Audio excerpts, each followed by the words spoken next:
Ayan. Okay, so this afternoon, we will talk about the role of parents. Okay? Yung role, yung very crucial role, o ano ba ang Tagalog ng role? Ha? Gampanin po, okay? Na dapat gampanan ng mga magulang. Now, re-remind ko lang kayo sa ating planets. Okay? Okay, sa ating planets. So last week, in-introduce ko to. Re-remind ko lang para kahit napapanaginipan nyo na. Okay, naaalala nyo pa rin. So, about sa mga bata, okay, wag natin silang hayaan na maglaro dito sa church. Okay, church auditorium. Okay, ibig sabihin, pati yung table tennis that's sa labas. Wag dito sa loob. Okay. Loitering. Wag po nating hayaan yung mga bata na nakapalibot. Dapat katabi ng mga magulang, especially pag service. Okay? At lalo na kapag hindi pa sila malaki. Okay? Ano pa? Maturuan na wag sumasabat sa pag-uusap ng mga adult. So, yun yung avoid. Okay? Nakedness, even after service, turuan natin sila na wag silang maghubad-hubad. Okay? Kahit magsando-sando po, wag natin i-allow para maturuan about modesty. Ano pa, yung entirety ng service, nawa, ay mabawasan yung pagpunta ng CR, lalo na pag nagpipreach na, during teaching. Okay? Mag-CR na habang di pa nag-start ang service. Mag-CR na kung bago magsimula ang preaching. Pero pag meron ng pagtuturo, pag meron ng pag-aaral, ay stay put na tayo dyan. Okay po ba yon? Take notes. So, nawa, nagte-take notes tayo. Susulat tayo ng mga natututunan natin para i-review din natin. Okay? Baka yung sinasabi ng preacher, mali na. I-check nyo sa Bible. Okay? Ano pa? Yung pagtulog. So, kung hindi naman na tayo infant, hindi naman na tayo sanggol, okay? Let us not allow them to sleep during the services. If they need sleep, instruct natin sila na matulog pagkatapos nilang kumain ng lunch para gising sila sa next service. Okay po ba yon? Okay? So, ngayon, umuulan naman, kaya sa palagay ko, hindi naman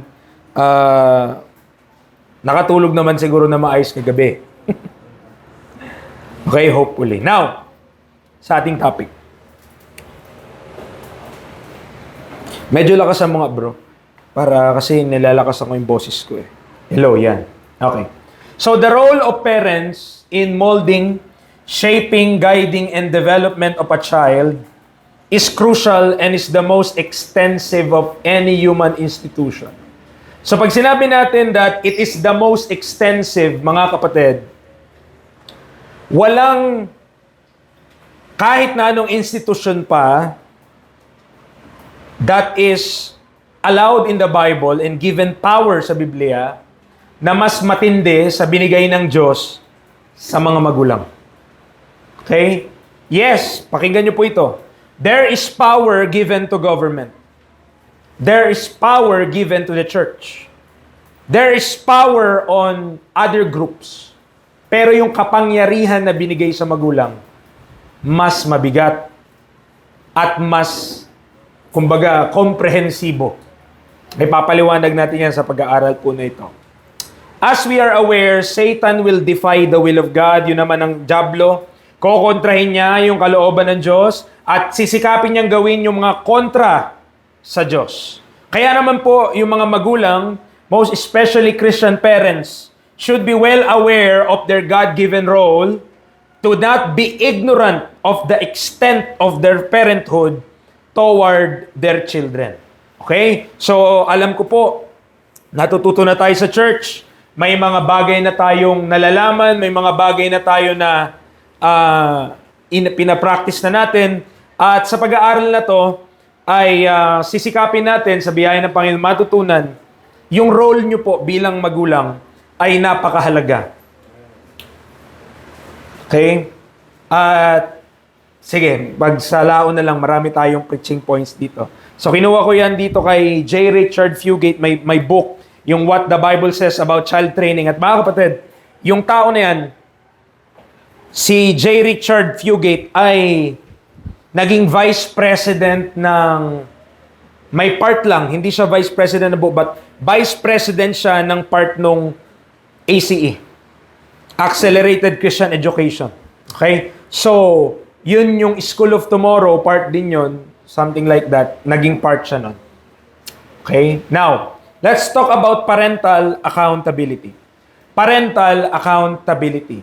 O pag sinabi na accountability, pananagutan. Pananagutan ng isang magulang. Job 33 verse 4, "The Spirit of God hath made me, and the breath of the Almighty hath given me life." Psalm 127 verse 3, "Lo, children are an heritage of the Lord, and the fruit of the womb is His reward." Okay? Na ipinagkatiwala daw po ng Diyos, itong kanyang nilikha sa mga magulang ay ginagawang may pananagutan ng isang magulang sa regalo na ito ng buhay ng Diyos. Tandaan po natin ha, though, sabihin po natin, anak nyo po yan, anak po natin yan, ang Diyos pa rin nagbigay niyan. Sa Diyos, ang Diyos pa rin ang may-ari niyan.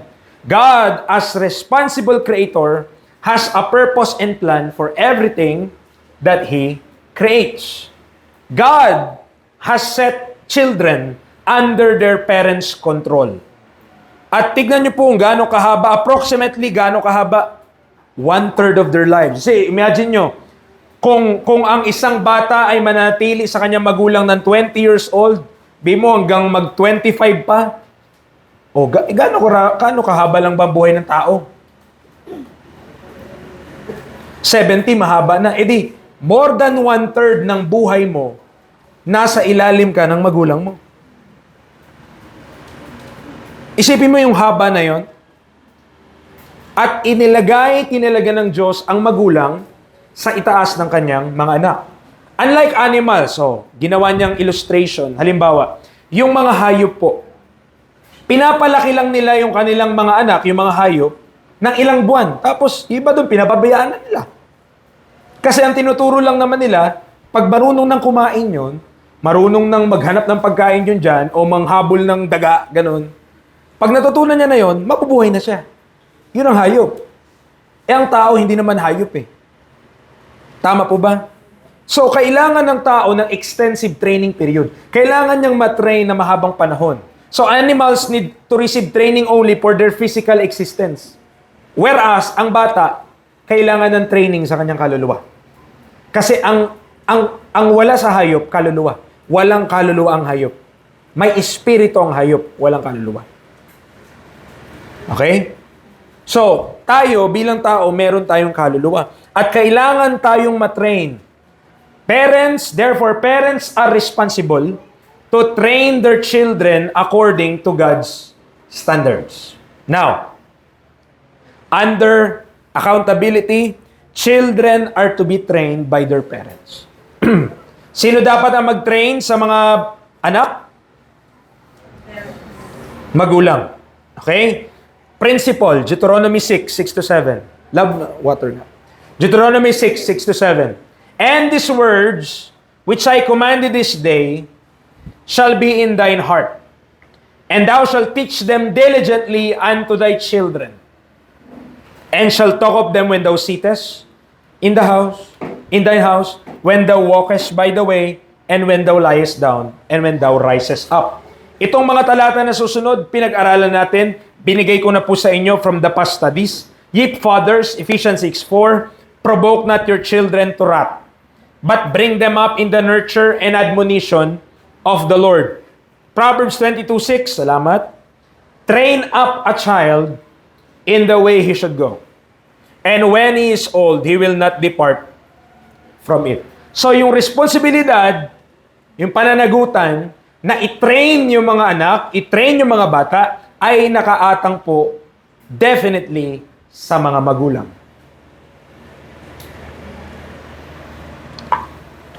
So kapag merong makulit na bata, sinong dapat mag-correct doon? Sino dapat magturo doon? Sino dapat magtuwid doon?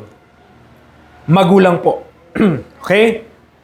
So, yan yung sinasabi ng Biblia, ang mga bata, ang mga anak ay dapat ma-train ng kanila mismong mga magulang. Okay. Children are also to honor both their father and mother. Ang paggalang na ito ay mataas na paggalang. Sabi ng Exodus 20 verse 12, honor thy father and thy mother, that thy days may be long upon the land which the Lord thy God giveth thee. Para daw yung kanyang buhay, yung kanyang mga araw ay humaba. Gusto mo na maikling buhay, sumuway ka sa iyong magulang. Ganun lang kasimple yun. Ephesians 6:2, honor thy father and mother, which is the first commandment with promise. Now, maraming mga magulang may not consider themselves worthy of honor. Marahil, pwedeng ganun yung mindset. Na hindi ako dapat dyan. No? But they still hold the God-given position of ruler over their children. Marahil may mga magulang na makakaramdam na undereducated sila. Ibig sabihin, hindi sila nakatanggap ng mas mataas na edukasyon. Marahil meron ding mga hindi successful sa buhay sa terms ng sanlibutan. At dahil doon, mararamdaman na parang hindi naman dapat yata akong mas magaling na yung anak ko sa akin, mas marunong na yung anak ko sa akin. Marahil ganon. Pero mga kapatid, mga magulang, hindi po kayo nangunguna sa anak nyo dahil gusto nyo lang. Kundi Diyos ang nagtalaga nun sa inyo. Diyos ang naglagay ng posisyon ng magulang na mas mataas sa mga anak. Hindi nyo yun ginusto. Ang Diyos ang gumawa nun. Ang Diyos ang naglagay nun. Ang Diyos ang nagtalaga ng bagay niya. Maliwanag po ba? Okay? So, bilang mga magulang, dapat po kayong respetuhin ng inyong mga anak. Okay, nakakasunod tayo? Okay. Neither father nor a mother should ever allow disrespect to be shown toward his or her position. Mga magulang, huwag nating hayaan na babastusin tayo ng ating mga anak. Never nyo yan i-allow. O kung ginawa man sa inyo yan, dapat yan may karampatang parusa. Okay? Alam nyo po, nasa church tayo, okay? Hindi tayo mga unsaved na mga tao. Ibig sabihin, guided ka ng Word of God. Ibig sabihin, may salita ka ng Diyos na pinapakinggan. Okay? Ang kaibahan natin sa mga unbeliever, naniniwala tayo sa Bible. And as such, kahit sa area ng pagiging magulang at pagiging anak, ang Bible ang nasusunod. At mga kapatid, huwag nating gagayahin ng sanlibutan. Yes, yan yung kinakalakihan ng maraming mga bata dito. Yes, yan yung kinabibilangan natin sa society. Yan yung kinabibilangan natin dito sa mundo. Pero, okay, kung nakikita nyo man, kayong mga bata, na sumasagot yung mga kaklase nyo sa mga magulang nila at binabastos nila yung kanilang mga magulang, wag na wag kang gagaya. Dahil ako mismo, bilang preacher, I'm telling you, I'm preaching according to the Bible, hindi yan kinakatigan ng salita ng Diyos. Pag-aaralan natin yan. Okay? Hindi ko yan papalagpasin. Kung merong bata dito na babastusin yung magulang niya, i-rebuke ko din. Bakit? Para makita nyo na itong tinuturo natin, ayon yan salita ng Diyos. Kaya po, sa mga magulang, let me tell you, and dapat alam nyo, okay?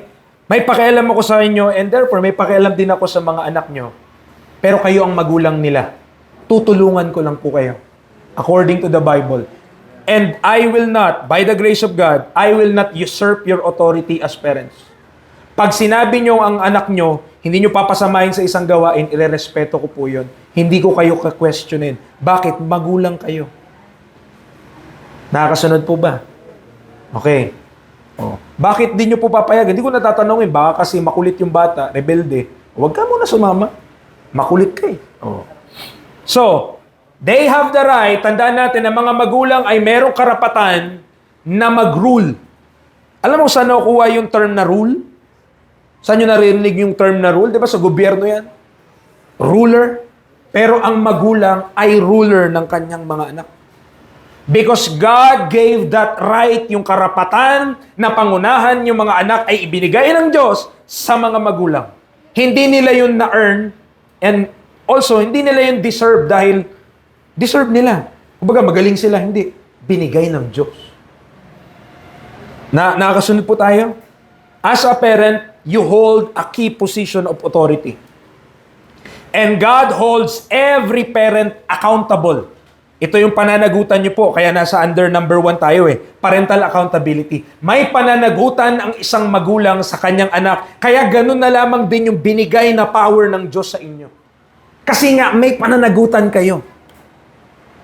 Okay po? So God holds every parent accountable for how he or she trains up each child He has entrusted to them. Therefore, it is necessary for you sa isang magulang na maunawaan yung mga prinsipyo ng authority na matatagpuan sa salita ng Diyos para matatanggap po ninyo at makapagpapunction po kayo ng matagumpay sa posisyon na binigay sa inyo ng Diyos. Tandaan niyo po, hindi kayo nandyan sa posisyon na yan dahil ginusto nyo lang. Okay? Bago pa man kayo isilang sa mundo, bago pa man kayo maging magulang o tayo, bago tayo magiging magulang, nakalagay na sa Bible kung anong authority ang meron ang isang magulang. Okay? Ano natin yan? Pag-aaralan natin yan. Excited na yung mga bata, gusto na matutunan eh. Kung gaano kamakapangyarihan yung magulang nila. Akala nila, ang kanilang magulang, pwede lang nila sagot-sagutin eh. Okay? So pag may bata na sumasagot sa magulang dito, matakot na kayo. Matakot na talaga kayo. Okay? Papakita ko sa inyo sa Bible, sa law, kung anong ginagawa sa mga rebelding bata. Okay, pangalawa, parental authority. Okay? Parental authority. So, ang Diyos ang nagtatag ng institusyon ng magulang bilang isang institusyon na mangunguna dito sa mundo. Papangunahan. Okay. So, ano bang mga basic institution, preacher? 'Di ba? Family, government, church. Sabihin natin, yun yung 3 basic institution. May mga function yon isa-isa. May mga nagro-rule doon isa-isa. Pero sa family, sino nagro-rule? Parents. So bilang parents, meron po kayong authority. Meron po kayong, anong tagal ng authority? Ha? Ano po Tagalog ng authority? Sige, mahanap din natin yan mamaya. Okay, autoridad. So, to this position has been delegated both the right to rule children and all the power necessary to succeed in training children according to God's plan. Okay, hindi lamang daw po kayo binigyan ng karapatan, binigyan din kayo ng kapangyarihan para magtagumpay sa pagtitrain sa mga bata na yan. This position is the direct agency through which children are to receive ruling during their childhood. That is, it is through this position, yung pagiging magulang, that each child is to receive protection, direction, and instruction. Okay? Para maprotektahan sila, para ma-guide sila kung anong dapat nilang gawin at instrukan sila. Now,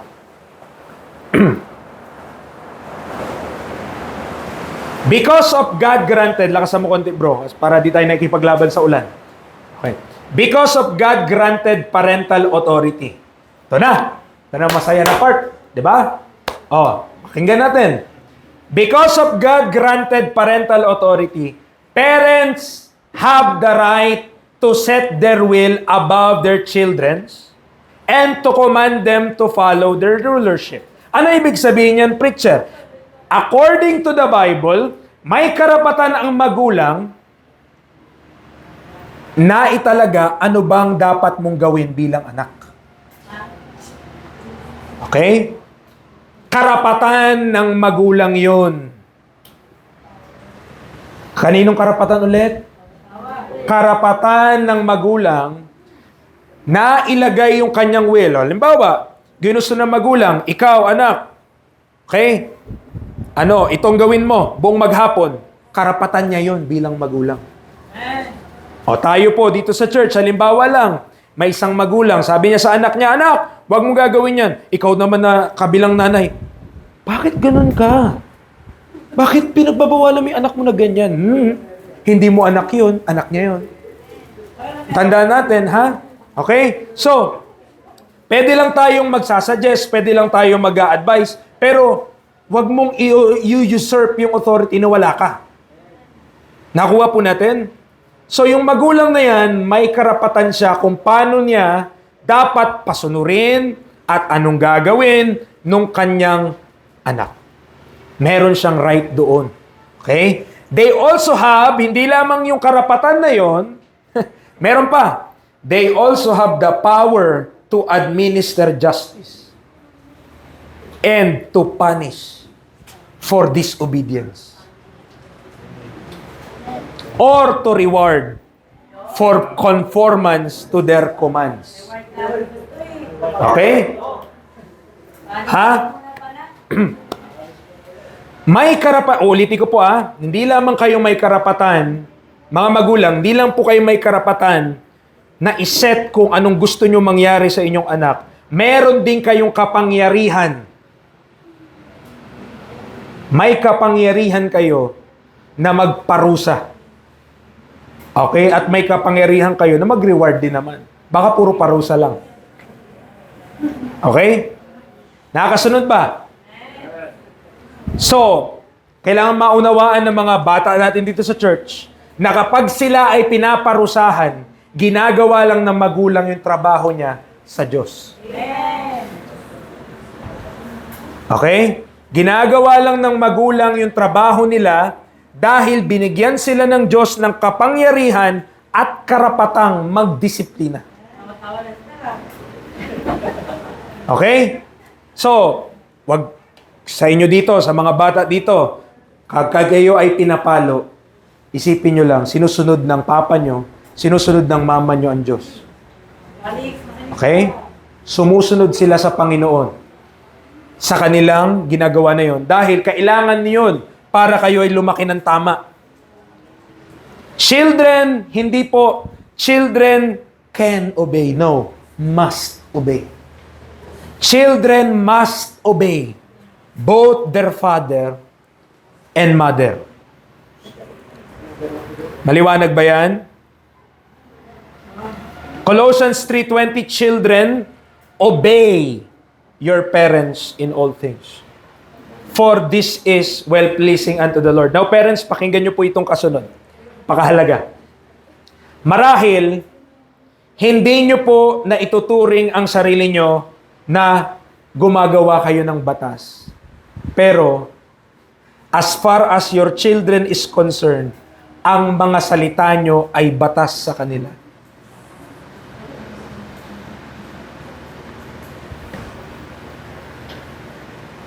Preacher, ano pong ibig sabihin?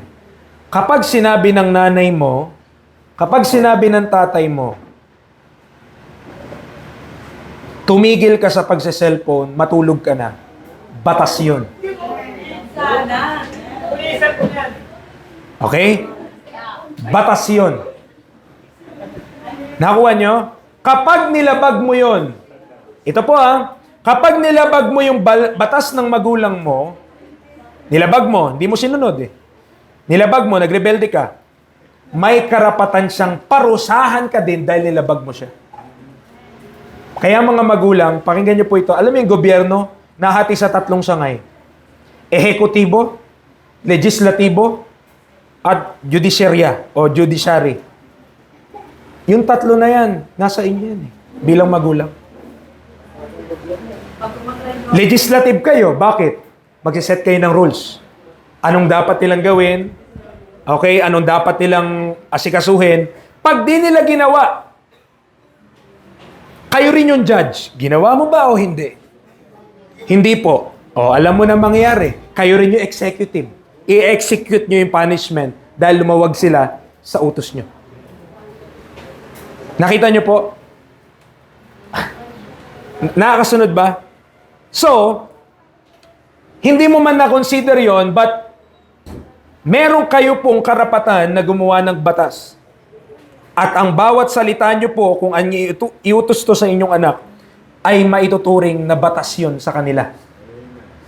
If your child is disobedient to your word, he has broken the law you have set for him. Your children are to do what you tell them to do. Preacher, sabi naman ng mga bata, reklamo.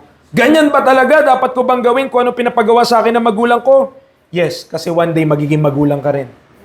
At ayaw mo na kapag naging magulang ka, susuwayin ka ng anak mo. Dahil may kita mo yung sarili mo sa salamin. Ganto pala ako dati. Okay? Tandaan nyo yan ha. Batas yun. Gusto nyong masaya ang buhay nyo, huwag na kayong magreklamo. Sumunod lang kayo. Preacher, hindi ako pinapasama sa mga kaibigan ko. Mataray ka te. Preacher, hindi ako pinapasama sa mga tropa ko. Nagiging basagulero ka eh. Pinoprotektahan ka ng magulang mo. Tinuturuan ka para hindi ka magiging parang palaboy dyan. Nasusundan po ba natin? Mga magulang ha. Alam nyo na ngayon, ang mga salita nyo sa inyong mga anak, batas po yun. Kaya pag sinuway yun ng inyong anak, sumusuway sila sa batas. At ang pagsuway dyan ay may kaparusahan.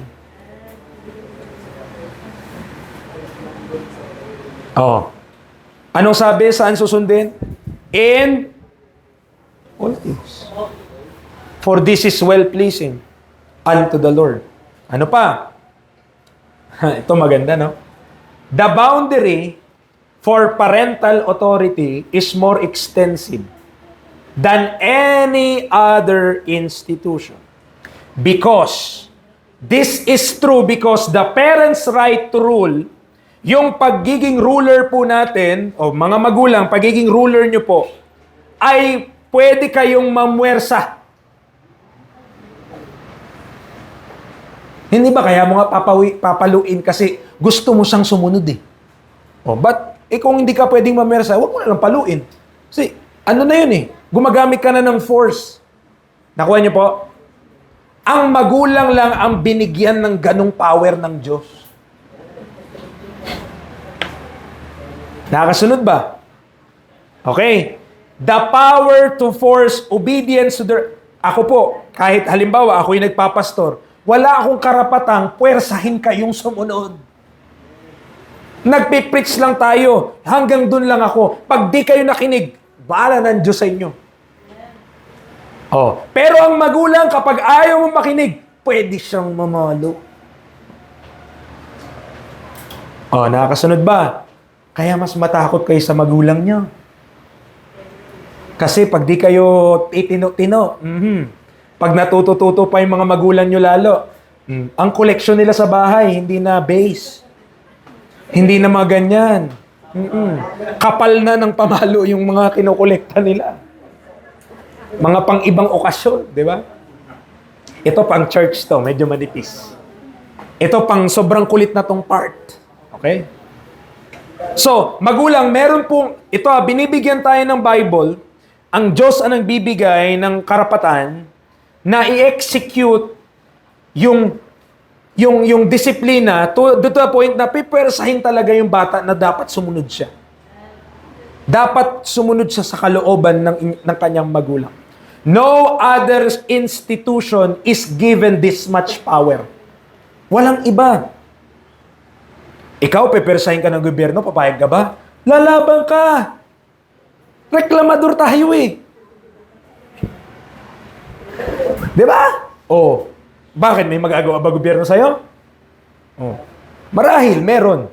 Di ba? Pero ang magulang, supayin mo. Basta ang magulang na to sumusunod sa Bible. So, wayin mo magulang mo, huwag kang makinig. Palasagot ka, may paglalagyan ka. May paglalagyan kang maganda-ganda. Okay? Pag matutulog ka, gusto mo lang dumapa. Ayaw mo ng patalikod. Okay? The subjects of other institution are to submit to their authorities. But the child is commanded to obey his parents. Kaya ito po, lalo na pagbata pa, yung below 12, okay, lalo na pag yung bata pa, may time talaga na kahit ayaw niya, dapat siyang sumunod. Ayaw niya eh. Pero matutunan niya dahil siya ay anak at di pa siya magulang. Kahit ayaw niya, susunod siya.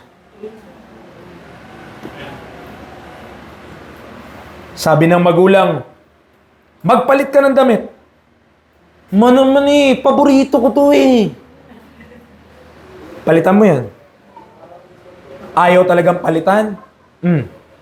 Mga magulang, may kalalagyan yung bata na yan. Okay? Ano pa? Parental authority delegates to parents the right to rule the children under their control. Bakit natin tinuturo yung ulit parental authority? Kasi accountable ang magulang eh. Kapag ang bata lumaki na pasaway, pag lumaki yan, at nasama na yan, nagtatrabaho na yan, yan din yung mga pasaway. Sa church, yan din yung pasaway. Kaya ang magulang binibigyan ng karapatan ng Biblia, ng Diyos, para hindi maging pasaway yung bata. Kasi problema rin nila yan pag lumaki sila. Okay? No other institution or person has rulership rights over children. Pakinggan nyo po yan. Itaga nyo yan sa bato. Tandaan natin yan. Walang iba na merong karapatan na mangontrol sa mga bata kundi kanilang mga magulang. Hindi bansa, hindi school, hindi mga kapitbahay, hindi mga ibang institusyon. Magulang po ang binigyan ng karapatan ng Diyos.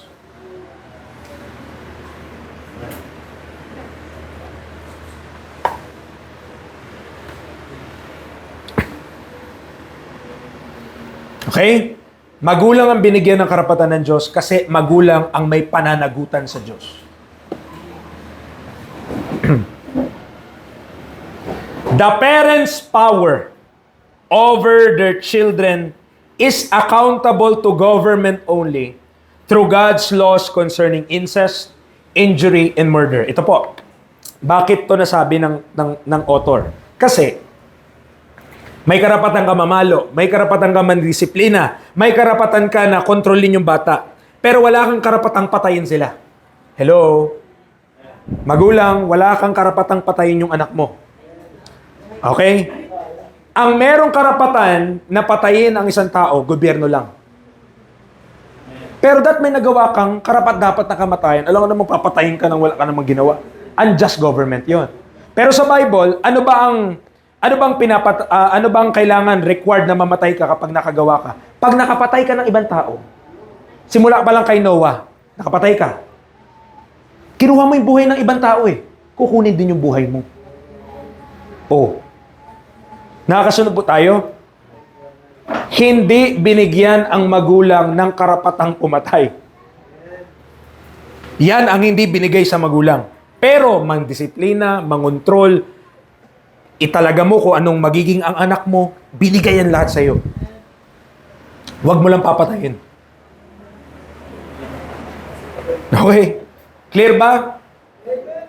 Parents are directly responsible to God for any other misuse of their authority. Hindi ba alam ng Diyos? Preacher! Sabi na, siguro yung bata, no? Preacher, hindi ba pwedeng abusuhin ng mama ko? Pwedeng abusuhin ng papa ko? Yung binibigay sa kanila ni Lord na kapangyarihan? Kahit anong papagawa sa amin, dapat namin susundin. Di ba pwede nila yun? Pwede silang managot sa Lord nun? Yes, sila ang mananagot, hindi ikaw. Bilang bata, sumunod ka lang. Nakakasunod po tayo. Tignan nyo yung hinighlight ko dito. There is no such thing as child rights sanctioned by the Word of God. Ang karapatan binigay sa magulang, hindi sa anak. Ang karapatan ibinigay sa magulang, hindi sa mga anak. Ngayon, saan ba nila natututunan yung mga child rights na yan? Yun ang problema. Okay? The child has only the God-given right to be raised by his parents without the intervention of any other institution. Okay? Kaya po, kaya yung mga bata ngayon, lalo na ngayon, sobra ng sasama, sobra ng gugulo, at talagang riot na po mga kapatid, tanungin mo kung paano pinalaki ng magulang. Doon mo masosolve kung ba't sila ganun. Masosolve mo yun. Magpo-fall down pa rin sinong nanay niyan, sinong tatay niyan. Okay? Minsan pa nga may mga tatay na yung kapag nag-ano sila sa magulang nila, di ba? Tandaan mo kung sino ang tatay mo paglalabas ka. Tandaan mo kung saan kang bahay. Di ba? Bakit? Kasi dala-dala mo yung pangalan At kapag may ginawa kang kalokohan, hindi naman ikaw magpapiyansa sa sarili mo. Magulang Oh. Di ba? Kaya may pananagutan sila. Kaya bilang magulang, intindihin mo ba't sila stricto. Kasi kapag meron kang kalokohan, sila naman mananagot Oh, kapag may kalokohan ka, mananagot ka sa kanila. Yari ka ngayon. Oh. 'Di ba? Ano pa? Ang saya ng topic, 'di ba? When a government begins to misuse its authority, it goes beyond its boundaries and begins to undermine parental authority. Tandaan niyo po, mga magulang, ang government, may mga term na anak ng bayan. Hindi ako anak ng bayan, oy. Anak ako ng nanay ko. Anak ako ng tatay ko. Yung mga mga anak ng bayan. Ibig sabihin yung respeto nila, ibig sabihin yung pagsunod nila, ibig sabihin yung honor nila, binibigay nila sa bansa, hindi sa magulang nila. The tendency then is to make the child responsible to the state rather than to the parents. Yan ang problema. Hindi magulang ang nasusunod. Ang nasusunod, yung gobyerno. Okay? Hindi tayo against sa government May tamang sphere kasi Sa Diyos kasi may tamang sphere yan Ibig sabihin, itong gobyerno, itong magulang, merong overlap. Kagaya sinabi ko sa inyo kanina, pag nakapatay, halimbawa, anak mo nakapatay, o nasa tamang gulang na siya, talagang mananagot siya sa batas.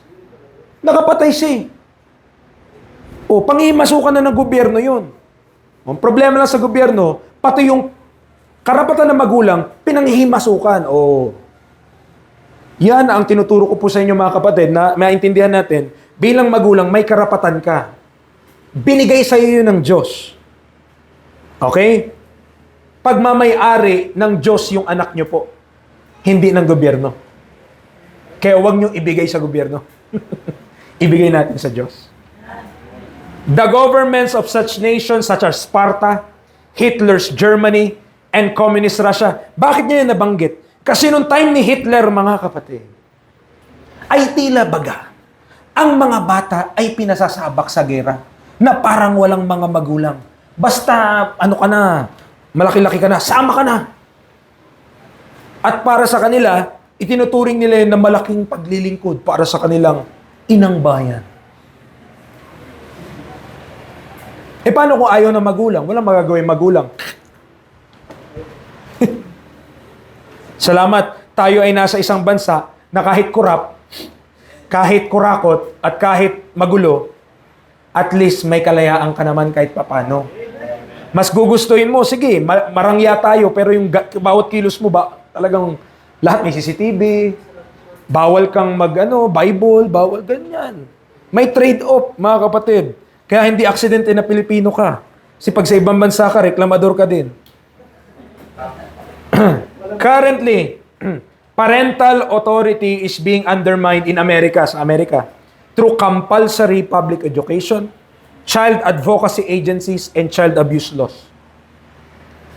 Binasa ko yung Constitution natin or yung Republic Act, something, batas, tungkol sa ating schooling dito sa bansa. Nakalagay din pala yung word na compulsory. Ibig sabihin, required. Pero ang compulsory lang doon sa batas, elementary. Elementary education is compulsory. Nakalagay doon sa Republic Act na yon. Pero ang ginagawa kasi nun, mga kapatid, para bagang ang magulang, wala nang magagawa. Dapat mo talagang gawin yun. Pero kung meron namang option, ba't hindi yung option yung ating piliin? Child advocacy agency, child abuse laws. Alam niyo yung mga papasa-pasa ng mga child abuse laws na yan? Yung mga sa psychology yan eh. Ang bata, dapat di yan pinapalo. Ang bata, dapat hindi yan, kinakausap lang yan, ganto-ganto. Mas matalino pa kayo sa Diyos eh. Ang Diyos nga nagsabi, paluin mo eh. Bakit? Alam na ng Diyos eh. Alam ng Diyos yung depth ng kasalanan ng tao. Alam ng Diyos yun. Kaya sabi niya, yung rod, talagang kailangan yun. Now, marahil, hindi tayo komportable minsan gumamit ng rod. Marahil minsan, parang, uneasy, saka, pwede rin namang ma-abuse, tama. May mga magulang naman na talagang, pag nakakahawak ng rod, talagang hataw din. Yeah! Talagang kung saan ka tamaan eh. No? Pwede pero alam ng Diyos yun. So far naman, wala pa ako nababalitaan na anak na namatay sa palo. Meron, hinasing, yung mga nagbabasketball. Yun ang meron ako na nabalitaan, namatay sa hazing. Pero magulang, pinalo anak. Parang madalang yun. O meron man po, kayong alam. Meron din siguro. Pero hindi, kasi mababalita agad yan eh. Kung may ganun eh. Tama ba? Pero yung sinuntok yung teacher, di ba nabalita? So yun yung problema. Ina-undermine. Ibig sabihin, pinahihina, mga kapatid, yung parental authority. Ngayon, parents must not allow government to usurp their authority. In those areas, God holds the parents alone accountable. Kayo po kasi yung pinagkatiwalaan ng Diyos ng training eh. Ibig sabihin, kapag ang bata na yan hindi lumaki ng tama, sa inyo ang balik. Di naman sa gobyerno eh. Sisisihin ba yung mga teacher nila sa school? Sisisihin ba yung mga kung sino-sino na sinamahan nila? Hindi. Ang sisisihin, magulang. Kaya wag natin din i-allow na yung government, yes, maraming tulong na gagawin gobyerno natin, pero meron silang certain sphere na dapat dun lang sila. Wag natin i-allow na usurp nila yung authority ng mga magulang. Okay. Ang saya, di ba? For example, parents have the explicit instruction in the Bible to teach their children information consistent with God's Word. Tama ba? Bring them up in the nurture and admonition of, yun yung instruction.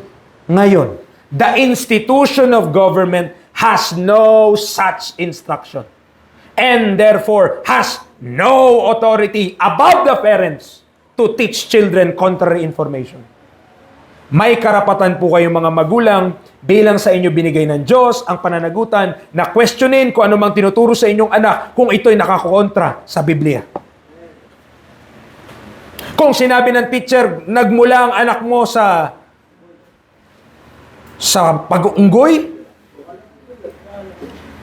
korekin nyo po yun, itama nyo po yun. Huwag po kayong papayag sa gwapo nyong yan, sa ganda nyong yan, nang galing sa unggoy. Kahawig lang. In fact, no instructions can be found in the Bible that grant authority to government over children in any area except that of upholding the parent's position of authority. According to the Bible, pag Biblia pinag-usapan natin, ang gobyerno dinesign para protektahan pa nga yung magulang eh. Okay, titigan natin. God's protection of parental authority by government. Na ito na yung binabaliktad ngayon. Okay? Ito na yung bagay na hindi na tamang hulog, mga kapatid. Oh, ready na kayo mga bata? Mag-amen ngayon mga bata? Okay. Ang hina ah. Amen nga? Oh. Matthew 15:4. For God commanded saying, honor thy father and mother, and he that curseth father or mother, let him die the death. Diba? Sinusumpa nyo sa isip nyo yung mga magulang nyo? Oh. Minsan, kapag pinapagalitan kayo, di mo alam, demonyo ka. Gaganon. Cursing yun. Oh. Sige ha. Oh. Sino dyan yung lumalaban sa magulang? Pag pinalo, namamalo din ng magulang. He that smiteth his father or his mother shall be surely put to death.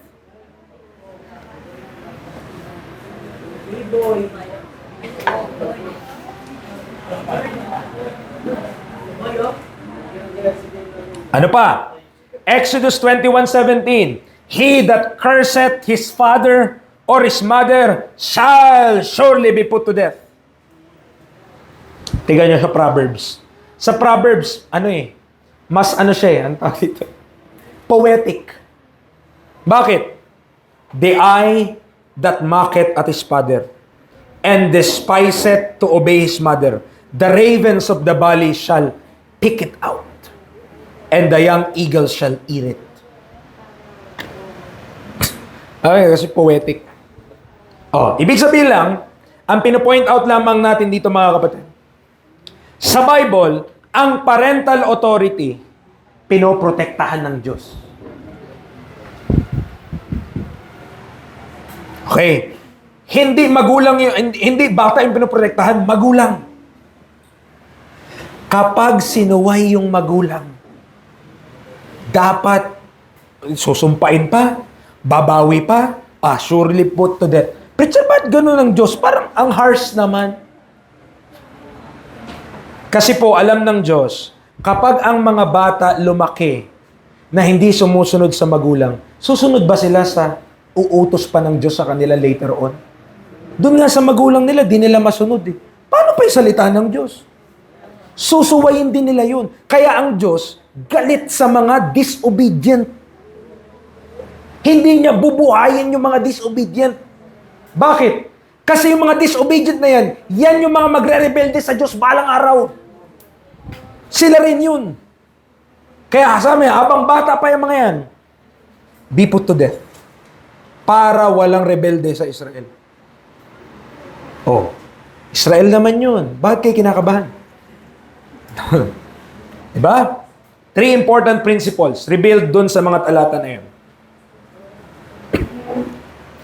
Both father and mother are considered equal in their role as parents. Tinuturi na Biblia, pantay. Okay? Yung dalawa sa likod tulog mo. Papaligsahan. Number 2. God will not tolerate children's flagrant disrespect of parental authority. Pakinggan nyo ito. The death penalty was to be administered to any child who made a practice of overt disrespect by hitting or even cursing his parents. Of course, parents were not given the right. Ito yung sinasabi ko sa inyo kanina. Hindi binigyan ng Diyos ng karapatan ang magulang na kuhanin yung buhay ng bata, kahit gaano kakulit. Pero, nire-require naman ng law, under the law of Moses nire-require ng law na tumistigo yung magulang sa anak niya pag napatunayang rebelde ito. Para ang gobyerno ng Israel ang magsasagawa ng death penalty sa bata. Saan yan? Deuteronomy 21.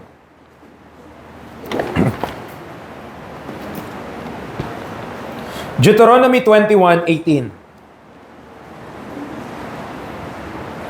Ang saya ng topic, di ba? Masaya. Ano siya? Educational. Okay? If a man have a stubborn and rebellious son, matigas ang ulo at rebelde, which will not obey. Bakit kaya laging pag mga rebelde son, no? Wala namang prodigal daughter. Kasi matitigas ulo, mga lalaki talaga no? If a man have a stubborn and rebellious son, which will not obey the voice of his father or the voice of his mother, and that when they have chastened him, pinalo na, dinisiplina na lahat-lahat, hindi pa rin makikinig. Anong gagawin? Verse 19, then shall his father and his mother lay hold on him, and bring him out unto the elders of his city, and unto the gate of his place. So, ang gagawin daw, merong rebelding anak, matigas ang ulo, pinalo na lahat-lahat, dinisiplina na, ayaw pa rin makinig, kukunin ng magulang, dadalhin doon sa mga elders. Punta sila. At pagpunta, verse 20, they shall say unto the elders of his city, this our son is stubborn and rebellious. Matigas ang ulo at rebelde. He will not obey our voice. He is a glutton and a drunkard. Big sabihin mga kapatid, itong anak nila na to, ay hindi talaga. Talagang glutton. Alam niyo glutton? Talagang masiba po mga kapatid. Okay? And drunkard pa. Verse 21. And all the men of his city shall stone him with stones. Sinong gumawa? Magulang ba? No. Pero ang magulang ang magtetestigo na yung anak po namin rebelde. Hindi binigay sa magulang ang karapatang kubuhan ng buhay. Sa gobyerno na yon. Okay? Pero required na tumistigo yung magulang laban sa kanyang anak. Na itong aming anak, rebelde ito, hindi taga naikinig. Anong gagawin? 21. The men of his city shall stone him with stones, that he die. So shalt thou put evil away from among you, and all Israel shall hear and fear. Nakita niyo po? Ganyan kaseryoso ang Diyos sa obedience and disobedience. Kasi yung mga parehas na bata na yan, pag lumaki na rebelde, yan ang lalaban sa Diyos. Yan ang re-rebelde sa Diyos. Itong mga bata dito sa church, pag di po natin na-control yan at a young age, yung mga yan, di ba? Ang babait ngayon. Pag yan, lumaking rebelde, hindi po natin na-control, yan yung magiging sakit sa ulo din dito sa church. Yan yung mga magi-girlfriend, yan yung mga bugbo-boyfriend, di mo mapipigilan. Kasi gusto nila yung will nila ang masusunod. And the result, hindi mo na hindi mo na masusundan, wala na. Okay, lalabanan na tayo lahat dito. If a child is raised to adulthood who disrespects and disobeys his parents, he is not likely to respect either the national laws or even God. Kasi nga yung magulang niya nga mismo na nagluwal sa kanya, na nagpalaki sa kanya, na nagpakain sa kanya, hindi niya kayang sundin, sinong susundin niya? Yung nakikita niya nga, di niya masunod, paano pa yung hindi niya nakikita? Nakasunod tayo? Amen. So pangatlo, if a rebel escape the death penalty, kasi nga sa rebelde, sa Israel, talagang dapat mamatay. Kapag naka-survive yun, hindi siya na death penalty. Because either the parental or governmental institution failed in its responsibilities. God's word warns of direct judgment to the child, the parent, and the nation. Di ba naalala nyo kay Eli, kung ano nangyari? Kawawa din. Yung nangyari sa anak niya, yan yung sa Samuel eh. Siya rin naman, namatay din, ang pangit din ang pagkamatay niya. Anong word doon? Kasi hindi niya ni-restrain yung kanyang mga anak. Hindi niya ni-restrain. Buksan na natin yung Proverbs 30. Proverbs 30:11 to 17. Preacher, bakit ito yung tinuturo mo? Preacher, bakit mo tinuturo yung bagay nito? Bakit passionate ka na ituro yung tungkol sa bagay nito? Mga kapatid, because if we want our church na magiging faithful until dumating ang ating Panginoong Yesus, or kung tayo man kunin niya na through death, hindi makakasurvive yung church na to kung ang mga bata rebelde. Kasi sila yung magiging adult one day. And if they will not learn to obey now, they will not learn to obey later. That is a big problem. Proverbs 30 verse 11. There is a generation that curseth their father and that not bless their mother. Tayo ba yun? Nawa, wag tayo yun. Mga children, mga bata, mga young people, nawa, hindi tayo yung generation na yan. Na hindi, na sinusumpa yung tatay at hindi pinagpapala yung nanay. Verse 12, there is a generation that are pure in their eyes and yet is not washed from their filthiness. There is a generation, oh, how lofty are their eyes, and their eyelids are lifted up. There is a generation whose teeth are as swords, and their jaw teeth as knives, to devour the poor from up the earth and the needy from among men. Verse 17, the eye that mocketh at his father, and despiseth to obey his mother, the ravens of the valley shall pick it out, and the young eagle shall eat it. So clearly, okay, from the scripture, maliwanag ang turo ng Diyos. Binigyang karapatan ang magulang na kontrolin, palakihin, turuan ang mga bata. At kung ang bata ay magiging rebelde, anong sabi sa magulang dun sa law? Dalhin nyo sa elders para kastiguhin o para batuhin hanggang mamatay. Romans chapter 1.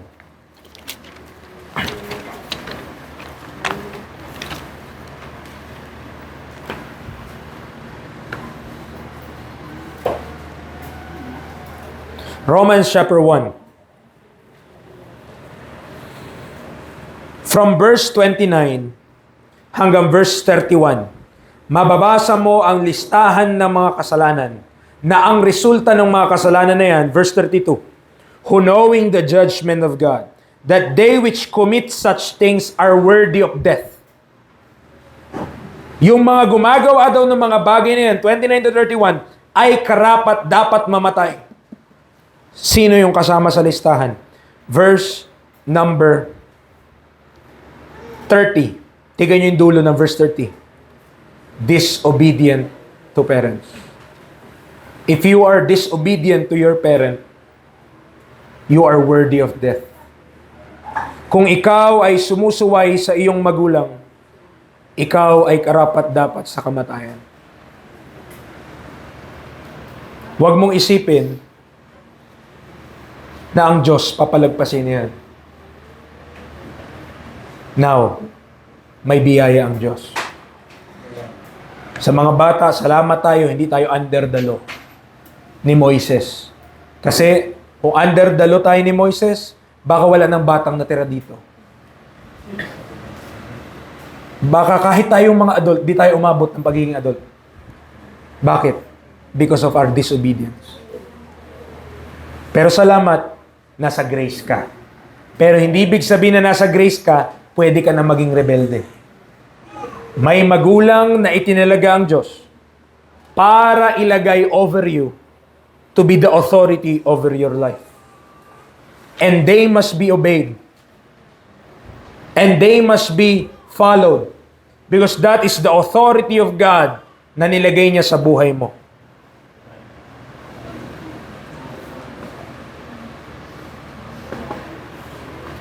Kaya kung meron pa sa inyo ngayon sumasagot sa magulang, meron pa hanggang ngayon sumasagot sa magulang,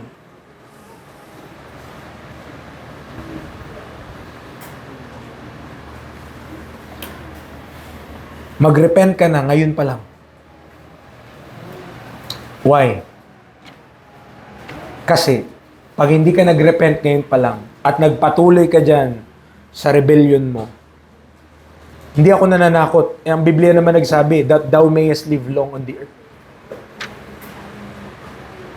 If you want long life here in this earth, practically speaking, obey your parents. Yun naman eh. Yun lang yung may promise nga eh. Other things, wala. Pero maliwanag ang Bible tungkol sa bagay po na ito. So, nawa, nakikita natin yung importance, no? Sa mga bata, nako,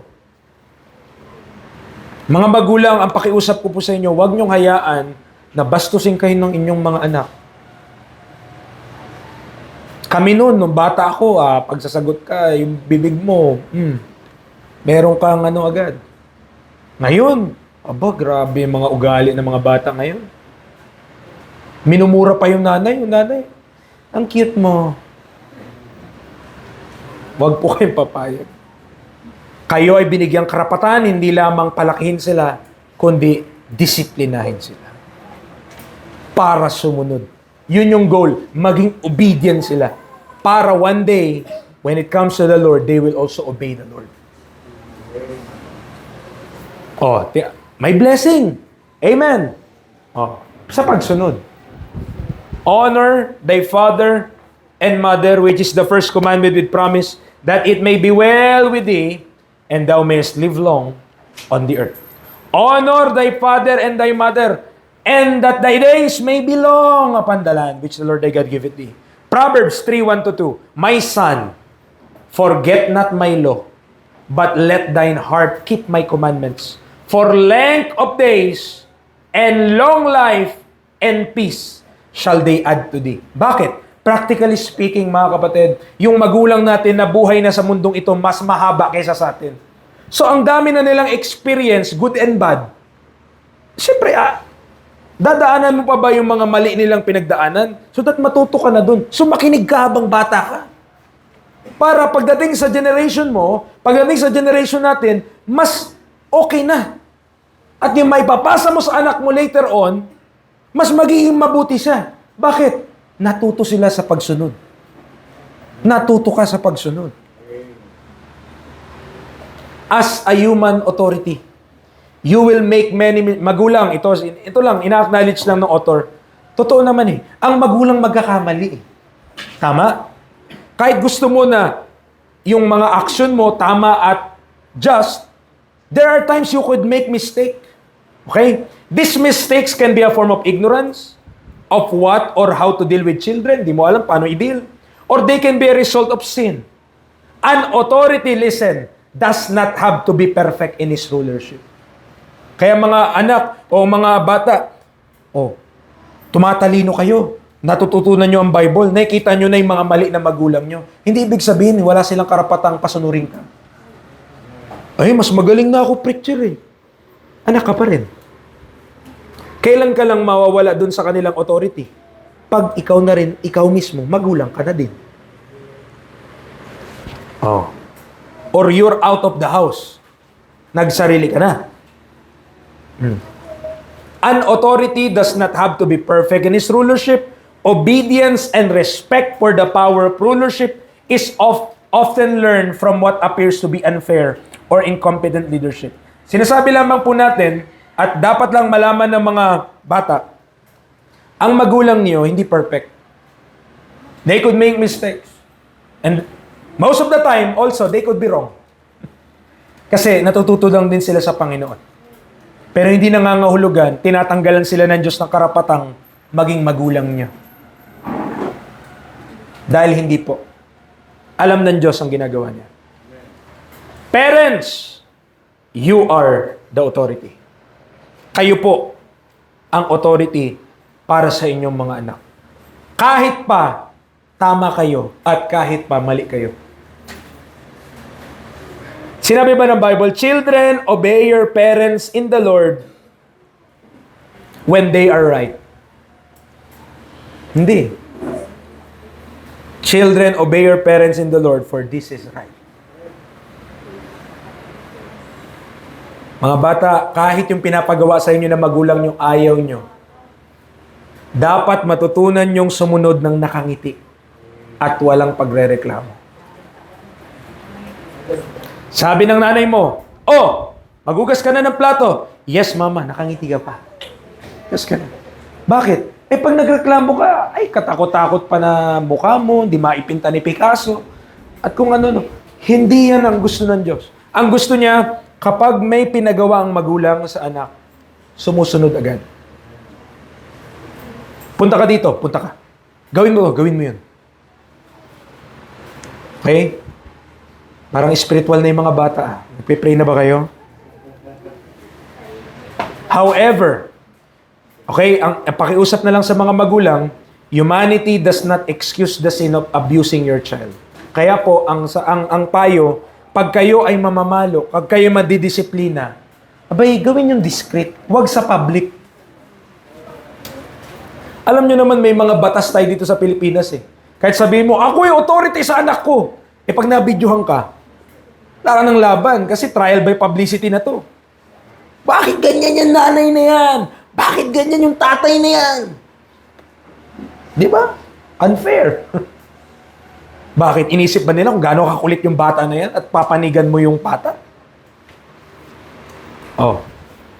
So, ang pakiusap lang sa mga magulang, kung kayo po'y mamamalo, wag din in public para hindi sila mapapahiya.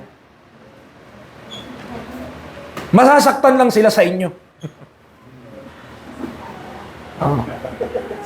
Nevertheless, do not allow the fact that you are human and subject to error hinder you from meeting your responsibilities. Mga magulang, alam ko po, kayo po ay natututo pa din sa biyaya ng Panginoon. Alam ko po yan. Kaya nga nag-aaral pa tayo ng Bible eh. Eh kung di na tayo natututo, huwag na tayo mag-aaral. Natututo pa kayo at habang natututo kayo, ina-apply nyo lang din. Inatututunan ninyo. Pero as parents, you are responsible for your children. God knew you were imperfect when He gave you a child. Alam ng Diyos. Imperfect tayo. Hindi tayo perfecto. Alam niya yun. Pero kayo yung magulang ng inyong mga anak. Recognizing this should make you dependent on Him, not cause you to avoid responsibility. Next week, pagpapatuloy natin sa parental responsibility. So, clear ba? Sorry, wala tayo ditong gate na kapag may rebelding anak, dali natin sa gate?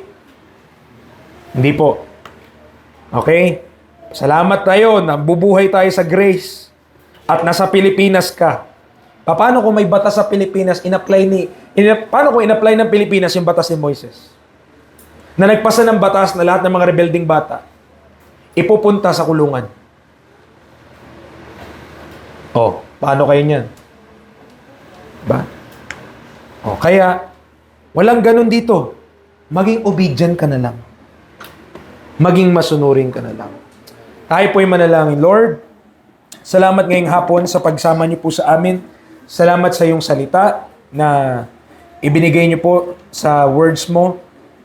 Tulungan niyo po kami, Panginoon, sa church po na ito, na sa munting church na meron po kami, matutunan namin sumunod sa Biblia. At Lord, alisin niyo nga po sa simbahan na ito ang espiritu ng rebelde. Pagre-rebelde, kahit po sa magulang, na ito po ay isang malaking dungis sa kahit sino na magkaroon ng mga bata na masuwayin, palasagot, rebelde, masama ang ugali sa kanilang mga magulang. Panginoon, nawawala dito niyan sa church na ito. I pray, tulungan niyo pong mga magulang na magampanan niyo kanilang role.